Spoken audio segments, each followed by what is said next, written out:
This week we are going cover to cover on The Anatomy of an Alibi by Ashley Elston. I'm Jamie Livingston. And I'm Sarah Lyles, and we are so approachable.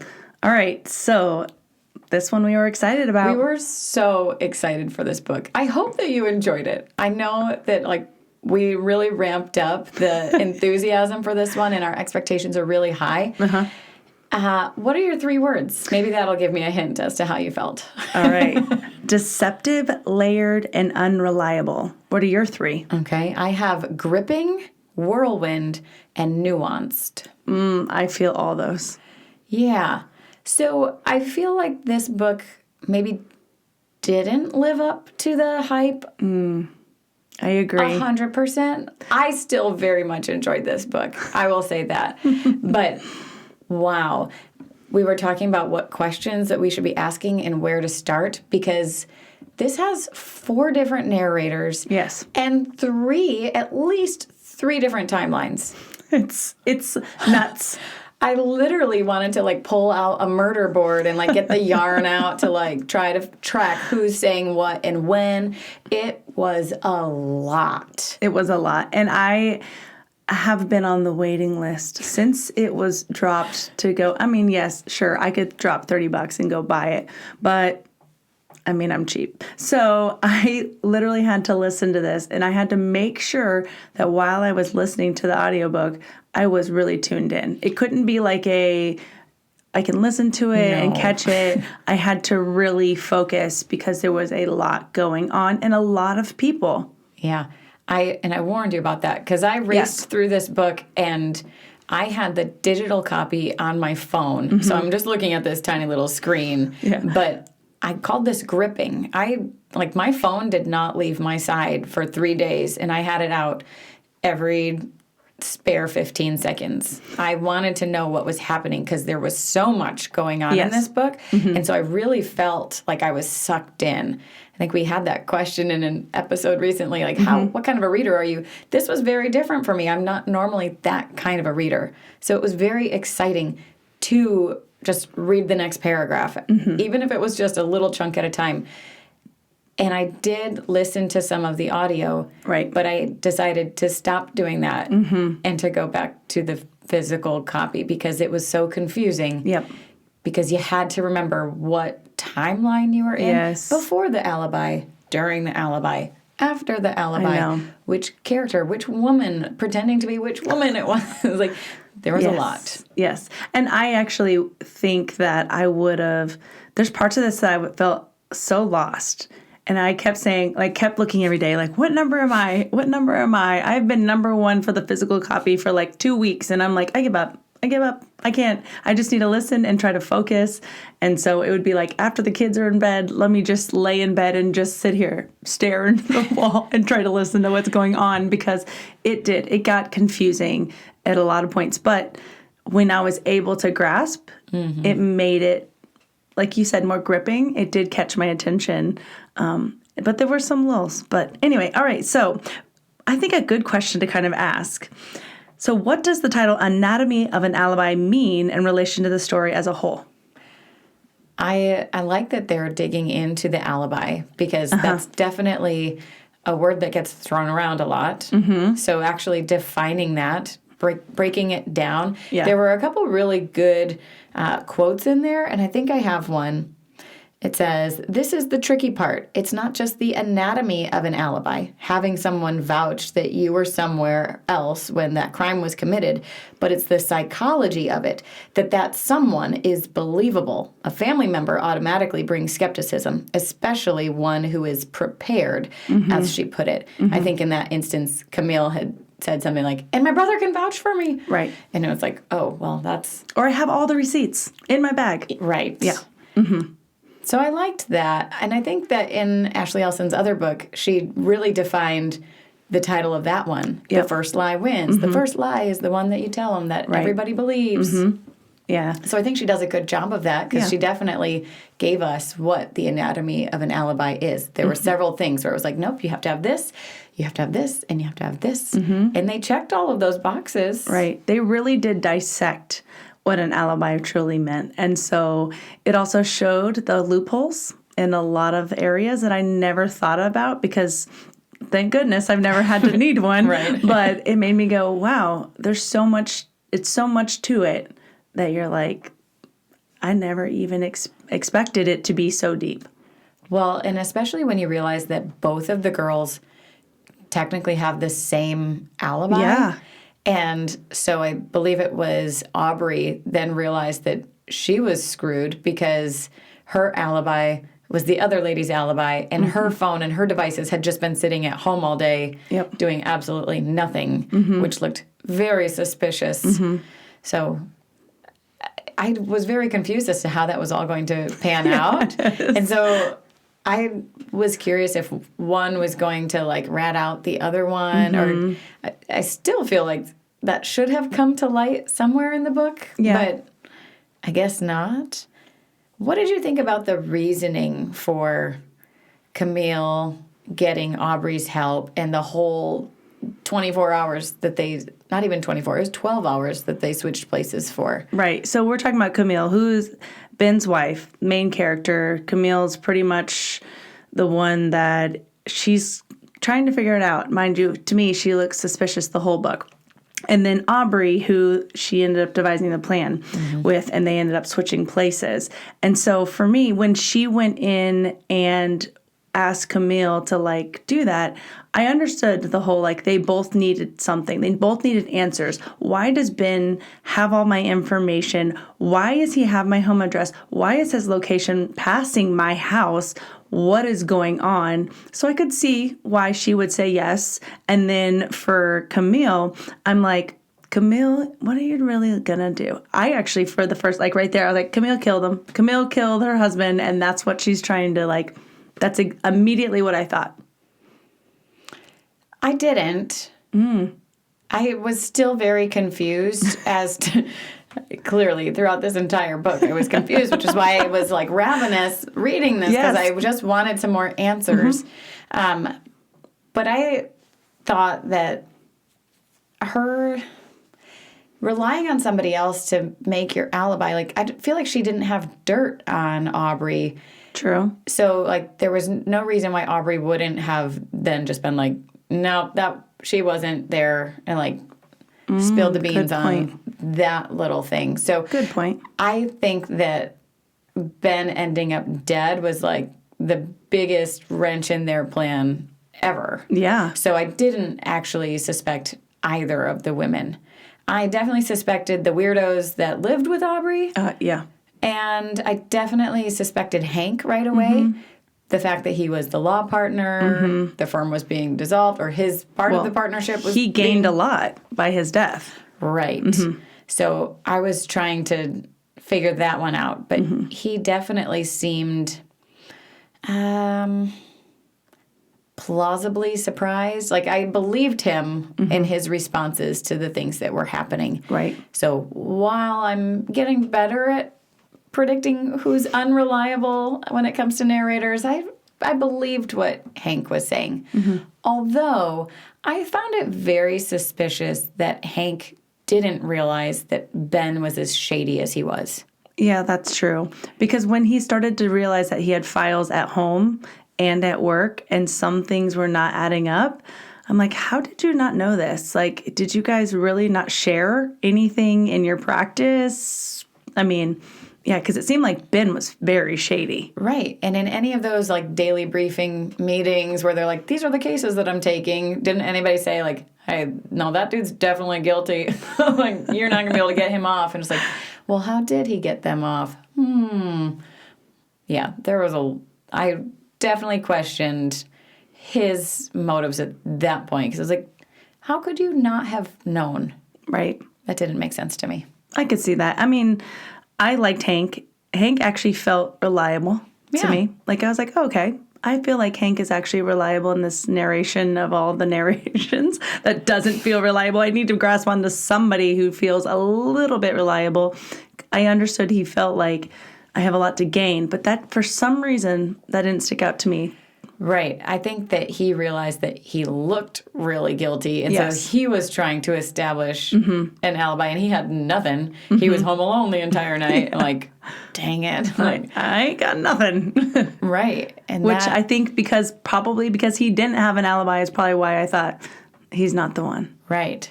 So was there a point in reading this that you actually figured it out? No. At the very end, I was so surprised. I was like, what? Really? The detective? Like, I was very surprised. Was there a point when you figured it out? And no. No. I think I was suspicious of police just because they were all being shady in this. And when whichever police officer it was talked about being the first person to the scene and owning the crime scene and being able to make it look like whatever. Well, I know that was the bad guy. The bad guy said that, and it was explaining that to Aubrey when he was about to, like, hurt her near the end. But I feel like somebody else said that in the middle because I was like, oh, yeah, that's bad. Like, that makes a lot of sense. I had a lot of suspicions, like, in the backstory. So the backstory, Before the the car alibi. crash, and like Aubrey's parents being killed. Yes. I had lots of theories going about that, and I was trying to figure it out. I will say that I called that Margaret was the driver. There was something that the dad had said, like, was it just, I can't remember who it was. Her boyfriend at the time. Silas? Yes. The brother? Was it the brother? And he said, like, are you family? Do you consider yourself family? And that's when I was like, he's saying all these things. Margaret must be the one that, like, I guess from that moment in my mind, Margaret was the driver. But the dad also was so corrupt and shady. And so... Right from the start, I thought that Ben was the actual driver, and instead, like, in that the dad got him off the hook because he was in love with his daughter.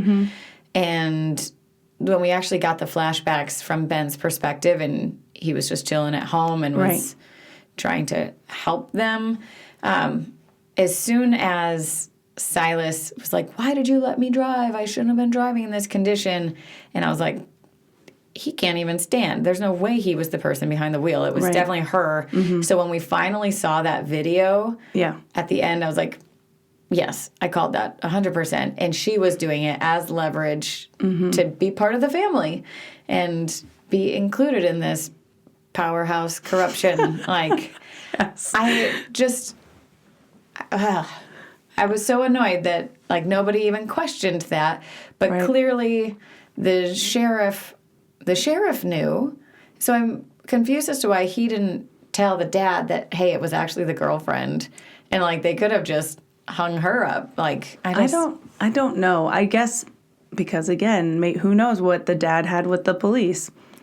Well, and I think that they had already arrested the other guy at that point, and so that would have been more suspicious to, like, backtrack or do anything. But True. And it's easy to just wipe your hands like, oh, well, they all think it's this. We're just going to let them believe it. Yeah. And so that wasn't fair to Silas, though. To Silas for letting him live with the belief that he killed these two people. Yes, like how horrible. I mean, and now you're married to the person who, she knew the truth the whole time. And So what did you think about the ending and what Silas does to Margaret? I mean, I was like, whoa. Basically, I can't remember the exact quote, but basically saying, like, what goes around comes around. I'm like... Right. And he has his alibi, and he's... and you guys are now my alibi. I'm like, oh my... I did not expect that at all. I mean, he had to live his whole life thinking he killed two people and had to, like, zip it up tight because obviously he didn't want to... Because this guy, Paul Granger... was in jail. And actually, when I heard Paul Granger even talking, I was like, he's not guilty. He's not guilty. There's something about him that doesn't feel like the guilty party. Right. He's a schmuck, but he's not guilty of this. Right. Exactly. So knowing that it was like that poor guy was in jail for all this time. He was wrongfully accused. And then now to feel also Silas carried this burden for how many years. And Margaret was in sound mind that knew what happened. I just felt so bad for all the parties. Yeah. I was grateful because Paul ends up getting out, right? Like, they figure this out. It's pretty, like, expedited it. They were like, pretty much, there's no questions. They're not going to contest it. He's going to get out. And I'm like, as he should. Right. There's video evidence. Yeah. There was just so much going on in this book. I just can't say that enough because it was... And the reviews that we read in our TLDR episode truly makes sense because it was a lot to wrap your brain around. Yes. And keep track of. And I think one of them complained about so many offshoot stories. Correct. And it was like, I'm sorry, we had these 4 perspectives that we were reading from. And then you've got Aubrey, who lives in a house with 6 other people who are all Criminals. Yes. Shady of some sort. Yes. And what did you think about those people? Because that's like a whole new bunch of characters that we had to keep track of. Right. And then one of them ended up, like, working with, like, Hank. Wasn't it Hank that they ended up, like, knowing Hank? He was working with Silas. Oh, that's who it was, Silas. I knew he was working with somebody because Frank. That's why. Oh, my goodness. I was like, I know it's something. But he ended up taking the USB card back. Were you suspicious of Frank at all? No. I wasn't suspicious of any of them, and I don't know why. I just thought, like, all right, this is a weird scenario, but... I knew that there was an informant, though, because they had they talked knew about stuff. somebody was following her. Yes. And so I was questioning Deacon. Oh, yeah. And especially because he was, like, just now becoming more of a love interest and was trying to get her out of her room. Like, I thought that there was some, like, weird The way he was stuff. like, stay in my room. Right, You can stay in my room. Use my tub. You don't need to go back in the room. And that's, like, when the knife was found in her room. Like, it felt shady to me. But I also had made a note that I was like, Frank just keeps popping in and out. And knew when he was welcome and when he wasn't. Because, like, when the people who lived there were having, like, a family discussion, he, like, saw himself out. Right. And I was like, that's weird. That is weird. And so the fact that he ended up being the informant, I was not surprised by any means. Right. I mean, even with the whole knife in her room, right? That whole thing, and they were having a party at the time, which made me go, a whole bunch of people obviously are here and not knowing what's going on. I'm like, and the fact that this knife is, like, basically pretty easily found, I'm like, oh, yep, police are coming. I actually was surprised that they hid it as well as they did. And then, like, the police couldn't find it. It was the police that planted it. Well, that's what you mean when they got rid of it? Yeah. Yes, when they were like when she got back to the house, found it in a drawer or whatever. Yeah. I was like, what? Right. They put it out in the garage in a bucket full. But I'm saying I would have thought, Yeah. because now thinking back, I would have thought the police wouldn't have stopped until they found it because they knew it was there. Right. Yeah. Now, like, looking back, and I'm like, oh, because it was the police. I can't believe they just said, okay, we're just going to give up, I guess. Yeah. That's a good point. Yeah. Why would they have given up? I mean, clearly it wasn't where they had put it. So True. Then the charade might be up. But I just was surprised, like, wow, that was so bold. And she wasn't supposed to be home. She was still supposed to be at work. And it was going to work perfectly for them to plant her as the killer. And it was like, not today. But, yeah. Now looking back, a lot of things fall into place. And I'm like, okay, yes, that's exactly what you did, Ashley. You did a good job. That's me, like, deceiving me in so many areas. Mm-hmm. But there were a lot of different stories that made me go, wait, does this pertain? Nope. Okay, that kind of does, but not really.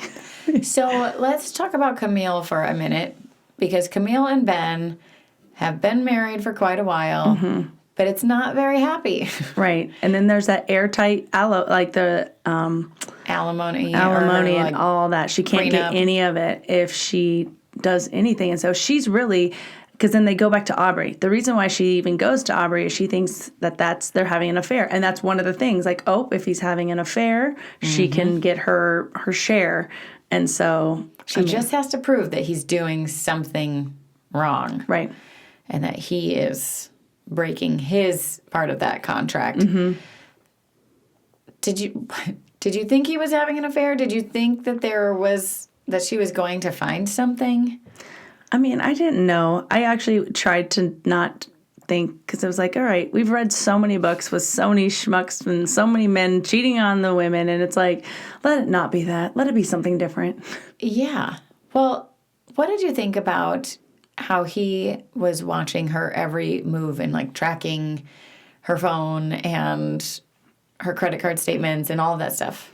I was thinking there's something that he needs from her that he's looking for. I don't know what it was. And then when Paul was entered, I thought there has to be some connection. And then they find out that like those were her parents. And then so I'm like, that's the only time that I maybe thought, oh, is there something to do like guilty wise? Is he feeling some sort of way because he killed her parents? But I don't know. There was so much going on. It was so much. I'm just curious because the phone, I mean, that was all part of her creating her digital alibi and having somebody else drive her car because he could track the miles on her car and could track the phone location. As soon as she said she was answering text messages from her iPad, I was like, did you forget that that's actually tracked too? I'm quite certain I can press find my phone and it can find my headphones, it can find my iPad, Yes. It can find all of those things. Right. So I kind of chuckled when that came back to bite her because I was like, you dummy. Like, you thought of everything, but you thought your iPad wasn't tracked? Yeah, I know. Yeah, you just don't get to answer your texts. I'm sorry.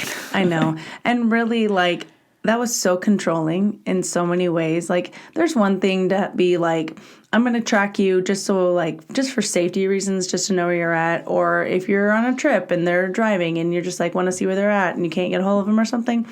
There's nothing wrong with that. But the way he would even say like, oh, why are you at the feed store? You know, what are you doing there? I'm like, that's crazy. A lot. Yeah. Yeah.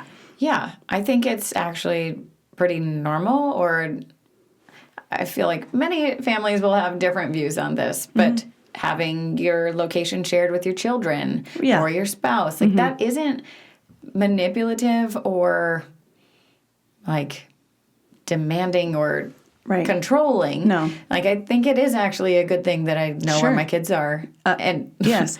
And your spouse. I mean, there are places that it's like, if I can't get a hold of you and maybe you're on the phone, like a really important phone call, if I can just be like, oh, yep, they're at work still. There must just still be a meeting. It's not to be controlling. It's to be like, you okay?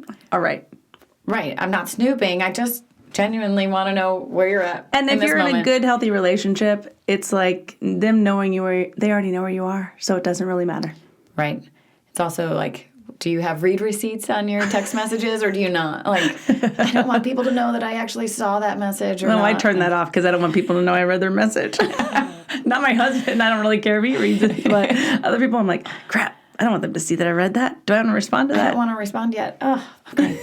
Well, and the hard part about technology is we're 100% available at all times. And so read receipt makes me really 100% available. So it's like, no, I'm not going to do that. Yeah. But again, you're the one that'll text me at night and I'll respond to you at 5 a.m. Right. I know that. That's fine. And again, that's why my phone's on Do Not Disturb. And it's fine with me. But yeah, so the way he was I felt like he had really a control issue with her. I couldn't figure out why. And really, I still am not 100% sure why he was so big on tracking her every move and every cent and he didn't care about it. It didn't seem like he cared about her spending. Maybe he didn't like it. Yeah. But it was like, wow, that was intense. Did your views on Ben change at all throughout reading the book? Did you think he was a good guy, a bad guy, somebody who was just caught in the middle? I mean, I'd never felt like he was a reliable, ever. I mean, I didn't know necessarily that he was, like, bad, but I didn't think he was, like, a good guy. Like, I put Hank at, like, okay, he's a good guy. Like, Paul, he's just smug, but he's not a bad guy in this case. Like, but Ben, you're teeter-tottering. I can't figure you out. 1 minute you feel okay. The next you say something or do something that makes me feel like, no, you're not okay. There's something wrong with you. I don't know what's going on. I think after we got the first flashback from him, where we're actually learning about him and making the choice to team up with Camille's dad, before that, I think that they could have actually escaped and lived their own life and actually been happy. Mm-hmm. And it made me sad because at that point I was like, man, they both wanted to be away, but he craved the power. Mm-hmm. He craved that, but he didn't actually want to be part of it. Yeah. He was kind of forced into it. I mean, that's the whole manipulation and drawing his mom into it and paying for her care. And if he could have escaped, I think he would have. And there was part of me that thought that Ben was doing a little more digging and was trying to find his way out of the control of Camille's dad. Right. And so from those flashbacks, I saw a glimpse of they almost made it and they could have reconciled and had a good relationship and gone off into the distance happily. And then he was killed. So that didn't happen. But I had this just moment of man, they could have, and it could have been good, and instead it's not. But then the book wouldn't be here, right? Right, it wouldn't. And I think that it's good that they're looking into police corruption and kind of digging into that. The ties between the sheriff and the detective, correct me if I'm wrong, but Detective Sullivan, he was the nephew of the other guy? They were family. I don't know if he was Chief Foster's nephew. Okay, I know they were family. I can't remember nephew, but I remember family. So that's where I was kind of confused by that timeline because his nephew had been in town and was following him around when he was dealing with the car crash. Right. Mm-hmm. And so that's why he knew what was going on. Yeah. And which is even crazier. So I was still confused as to how he came to be the bad guy in all of that. Did Sullivan get the video and know everything that was wrong, or he happened to be at the party that night and knew? I don't know. Because he would be about the same age. Right. Yeah. But I think he was from out of town because he was just visiting his uncle or something. Did his uncle know? Now, this is a question I can't remember. Did his uncle know that Margaret was the one that killed them? I think so. Okay, so then why he saw would the video? So then why would Sullivan not also know? Right, I think he did. That's what I'm thinking. So it was just one of those. I thought that Ben was about to find out that he was the. I was so confused. I thought Ben was the one behind the wheel to begin with, and so then when Margaret started being shady, I was like, oh nope, it was definitely her. And the fact that she showed up to Ben's house while Camille's upstairs surveilling, and I was like, what is the sister-in-law doing here? Is he having an affair with her? I know. What? There was a lot of confusing things. That scene was so confusing because she's hiding in this attic, right? Mm-hmm. I'm envisioning she's got a bucket to go in and she's just sitting there with her little iPad with all the cameras everywhere. And then, watching him, the garage door goes up, someone else comes, they leave, and she's already what's going on? Why are they here? Why do they have this old car? Why are they driving this old car? There was a bunch of stuff going on, and then she shows up. I'm like, and then that's when I thought, at that moment, when he saw her, when he discovered her, you're not supposed to be here, that's when I was like, oh, yep. That's when she killed him. I'm that's when she killed him. That's why, in my mind, it was she killed him at that moment. Well, and that was an awful scene because, he took off. He clearly, got a phone call or looked at his phone and was like, it was like weird. a ding of like Find My, maybe. Right. Yes. And happened to say, like, the iPad is right here. And he left, and she chose that moment to go downstairs, and I was like, honey, that's Wait a not little what we do longer. on a stakeout. You don't do that. This is every stupid person in a horror movie. Like, you do not The first one dies. Like, of course. And so she's going and collecting all the cameras, and he just walks in on her, and I was like, oh, this is bad. Mm-hmm. But I still, like, I was very confused as to what happened after that. Because I still didn't think she killed him.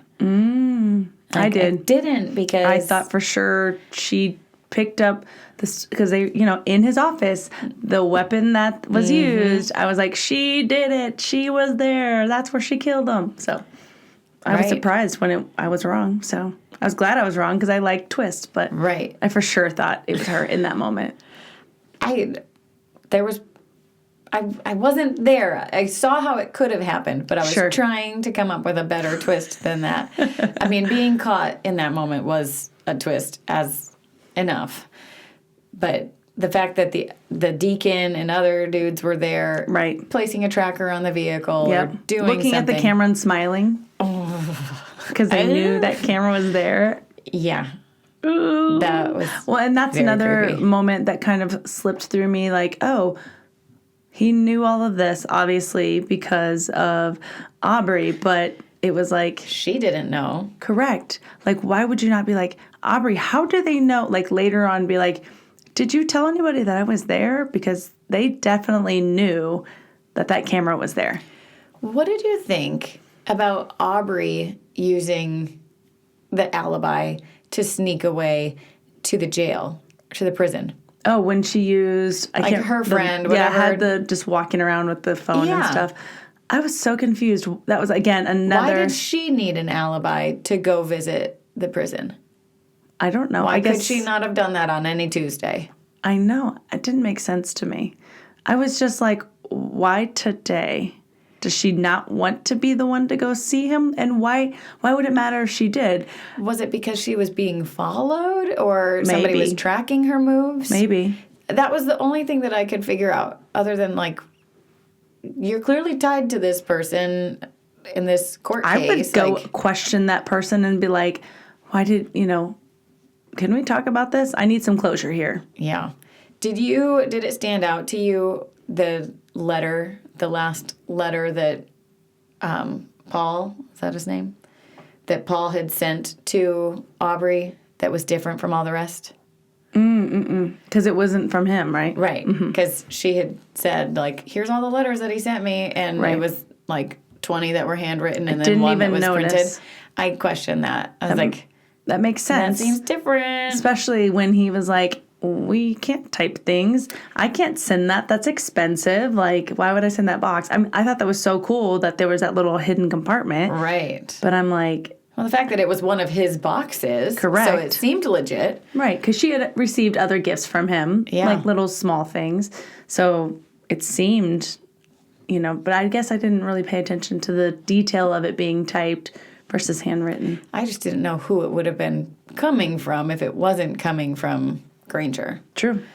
So the fact that it was the sheriff who was dying and he came to Jesus, which is awesome. Yes, he did. I loved that there was like... there was a cool scripture moment in there. Yeah, I think it was 1 John 1:9. If we confess our sins, he is faithful and just to forgive us our sins and to cleanse us from all unrighteousness. Well, then why wouldn't he just write the letter from himself and tell her there's a hidden secret compartment with this in it? I mean, is it because he was scared someone else was going to get their hands on it? Probably. I mean, he knew the people that he was dealing with. True. And the fact that they were going to come and try to hunt down anything possible. True. So trying to do it as sneakily as possible. I mean, he had visited Paul and was trying to make amends in several different cases, but it could have been a little more obvious. Yeah. Or gone to, like, authorities above you. Like, hey, I'm sorry. I've actually been really corrupt. I'm dying, so just take this information. True. And I mean, it changed everything for her. And really, so many people it changed their lives in either good or bad. But, yeah. I don't know. What do you think about Silas now kind of taking over the family business? Man, Silas. I feel like he was dealt I feel bad for him because he had carried this weight thinking he killed these people for so many years. I'm like, he deserves something good. But I'm worried that it's corrupt and it's, Well, right. The first thing that he does is off his wife. So do you think he's going to lead this company any better than his dad did? No, he's going to lead it the same way. That's how it feels. It's like he's going to follow the family trend. I mean, I feel like from his discussion, he had said that, like, he was going to be better, but was still going to play dirty. Let me kill my wife first and then see how I feel about it. I mean, how else do you say that? Like, that's a pretty harsh way to start. Yes. But the fact that he basically told his dad off and was like, no, this is mine now. I'm like, yeah, you're going down and we're going to figure out how to do things a little better. Yeah. That's why I was so blindsided by him, like, killing Margaret. I was like, okay. I was like, that was quick. It felt so like, literally, like, we're figuring out, we're buttoning things up. And let me kill my wife really quick and just... Oh, guess what? I just got news that my wife died in a car crash. And, you guys are my alibi. She should have worn her seatbelt. Yeah, that felt very quick and very unexpected because it was right at the end when it was almost over. Right. So, yeah, that was harsh. I think the review that you read said that, like, the last paragraph of the book shocked that person and they had to read it twice. Yes. And I felt that way, too. Yes. Agree. Understand. I turned the page and was like, author acknowledgements? What? That's how we're ending? Oh, that was quick. Okay. There's no question she's dead. It's not like, oh, she might be. No, she's dead. Okay. So that felt really rushed to me. That felt heavy. All right. Anything else? I feel like our discussion has been so chaotic. Well, and the just book's chaotic. all over the place. But yes, it totally mirrors this book. And like I said, I had my, like, yarn out, mapping this out, and I think that that's how all of our answers just were, just kind of all over the place. So if you read this book and you feel like we were crazy people for the last 40 minutes, hopefully it felt like home. It felt like you were back in this book. You were tracking with us. Wow. I know there's stuff that we didn't talk about. I know because there were so many little things here and there. I know we forgot it. Oh, I'm sure there's something that we forgot. That's okay. That's what Instagram is for. You can come chat with us and we'll respond back. Absolutely. We always do. Okay, so the book title and cover. How do you feel about it? I like the cover of this book. For some reason, the green and pink works for me. It's attractive. I like the pink. I think that it's mostly because it's the two girls. Sure. I have no idea. I love that shade of pink. But I was laughing because I feel like this cover is almost the exact same as First Lie Wins. This one was green and pink, and that one was blue and green. But it was a house with, like, a picket fence, like a big porch, and somebody standing in the doorway. Yep. This one was a little zoomed out, like Sure. you see the person standing on the porch. I couldn't decide if it was Aubrey's house, because it kind of looked like a big place where multiple people could live. Sure. Also, I felt like it should have been a little more run down if it was that place. True. But it didn't seem big enough to be Camille's place. Agree. So I was confused. I was confused too. Like, I couldn't figure out. I liked it. It was attractive. It was very eye-catching. I just felt like I'm not sure what any of that has to do with the book. Because, again, the house and the person standing there, like you said, it's like if it's supposed to be Camille's house, I imagine a mansion and beautiful. And if it's Aubrey's, I did not expect it to be that nice. And actually really thinking of it that big, too. I figured it to be a smaller place where these people are, like, crammed into. Yeah. And so it, to me, was like, it was attractive, but it didn't feel like it tied in well as her last book, I could see like the fire burning in behind the front door. I felt that tied into the book more. Yeah. I would pick that cover up. I just don't think it matched the book. Yeah, I agree. All right. Review time. You want me to go first? You want to go first? I think I can go first. Okay. I was struggling to come up with a number for this one because, like I said at the beginning, I flew through this book. I was very excited to read it. First Lie Wins got a 5. Like, I know I was generous at the beginning, but I still stand by the fact that, like, that was a great, smooth, fun read. And I felt the twists and turns along the way. This one, I can't give it a 5. I'm not going there. But I still really enjoyed it and wanted to race through it. Like I said, any downtime I had, I was probably really annoying to the rest of my family because it was like, oh, we're watching a movie? All right, well, I'm going to be on my phone. All right, I'm playing with the baby. As soon as she turns away and like goes to pick up a different toy, I'm reading like the next 2 sentences. Oh, there's a commercial break on this. I'm going to read. Oh, like literally on and off my phone. My screen time was probably through the roof. Whatever. It was just, I wanted to get through that book. And I did really fast. And so I think that speaks for itself. I will say, if you were not reading it, I can see where you are lost in the sauce. 100%. Because I listened to a couple chapters and was like, nope, I'm rewinding, going back. I need to make sure I know who's talking, what is actually happening. So this one, I think you can definitely get lost in the maze of characters. But if you are somebody that is really into the plot, this is a book for you. I don't think the characters themselves were especially developed because we were hearing from 4 different people. There wasn't time to really get to know any of them. So this was not a character-driven. This was definitely a plot in you trying to unravel this. So I enjoyed it. I think that I still really love her style and the way that she writes. Ashley Elston is a great writer. The descriptions were beautiful. I love the similes and metaphors that she puts in there. Like, I'm here for it. I liked First Lie Wins. I liked her YA. I liked this one. I think for me, just because there's so much around, I'm going to go with an even 4 on this because I enjoyed it. It was really good, but it's not an easy book that I could recommend to everyone. You have to be in the right zone. You have to have the right amount of time. You have to have the physical copy. I can say that because I didn't have the physical book, it definitely does affect the way I'm going to rate this book. So for me, I felt like there was a lot of homework. I felt like I was in school and I was a detective trying to actually solve this.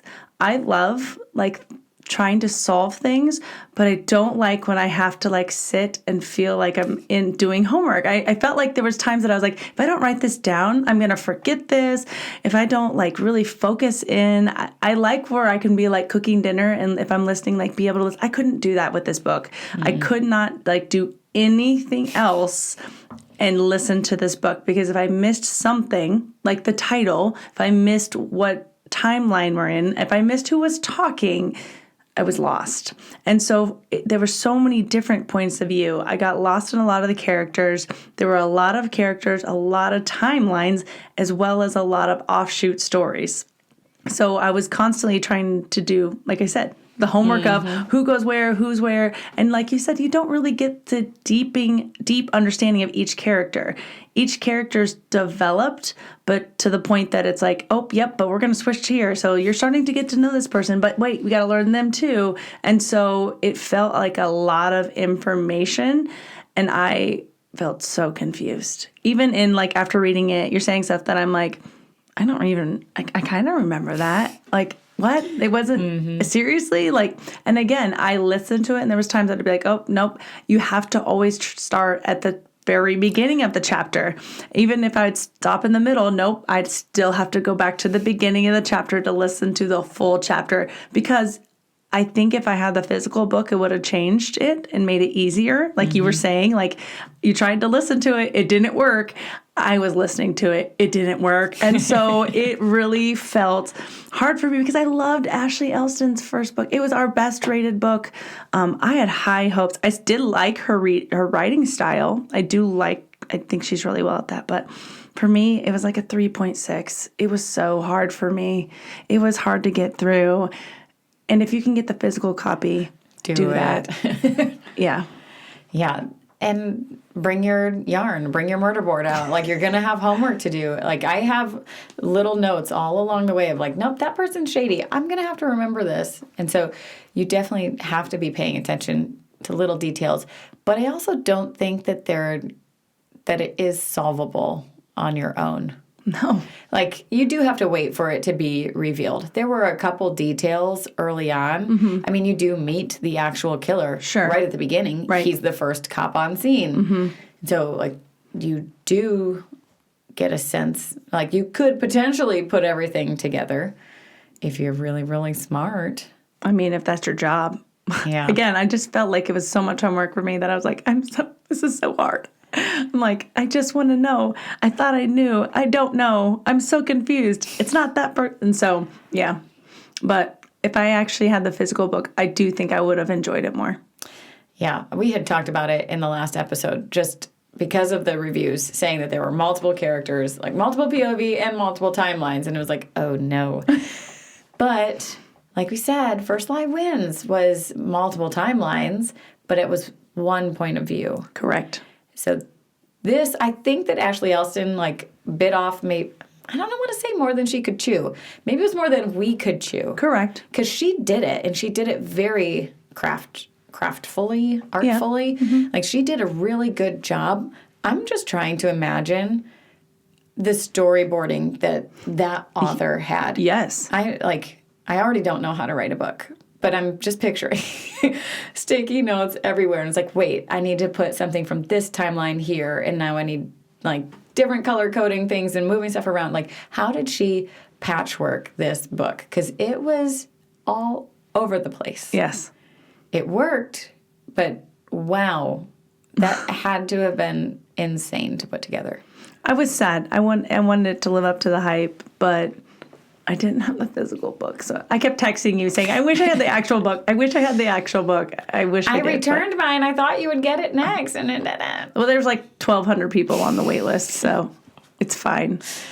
No big deal. Stay on the wait list, people. Don't go for the audiobook. Yeah. Would you pick up the next Ashley Elston book? I would, because I still like her writing. Again, I would pick up the book. I would not do the audiobook because I do think... like you said, I enjoyed First Lie Wins so much that I have high hopes to say she's going to have to write another great book like that. I wouldn't put it past her. I think we had really high hopes for this one. Maybe not made it, but you know what? Book 3, bring it on. Absolutely. I can't imagine. She's still on my list. Yeah, I agree. Until then, keep reading. Keep ranting. And remember, you're so approachable. Okay, the episode is over. If you enjoyed it, could you give us a thumbs up or leave a review? It goes a long way toward helping us grow and meet new people like you. Subscribe to get notified when the next episode drops. You can follow us on Instagram and Facebook to see what we're reading next, recommend new books, and join the conversation. We're so excited to have you on board.